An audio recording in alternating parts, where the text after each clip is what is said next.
Kuasa self-talk dan dialog dalam. Pernah tak anda dengar suara dalam hati yang cakap, "Aku tak cukup bagus," atau "Aku mesti kuat walaupun susah"? Itulah self-talk, suara dalaman anda yang paling berkuasa. Sama ada membina atau merosakkan hidup. Hari ini, kita bongkar kuasa sebenar dialog dalaman dan bagaimana Islam mengajarnya. Self-talk ialah cara kita bercakap dengan diri sendiri dalam hati.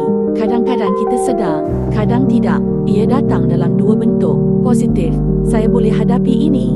Negatif, "Aku ni memang gagal je." Ucapan dalam hati ini akan programkan minda, bawah sedar kita yang akhirnya membentuk tindakan, sikap dan keputusan.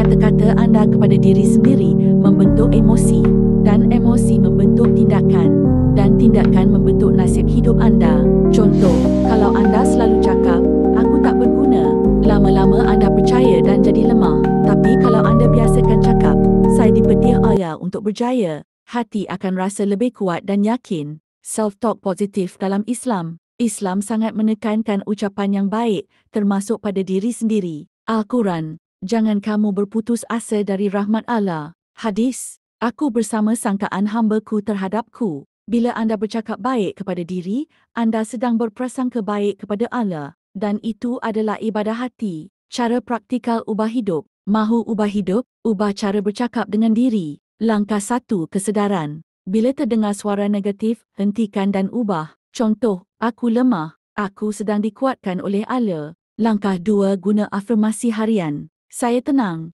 Saya yakin. Allah bersama saya." Langkah 3, zikir dan doa penegur jiwa. Seruan bertindak. Dialog dalam hati itu lebih kuat daripada suara luar. Jadikan ia suara yang membimbing, bukan membunuh harapan. Mulakan hari ini dengan bercakap baik kepada diri anda, kerana anda sedang bercakap di hadapan Allah juga. Like dan subscribe jika anda suka konten motivasi sebegini.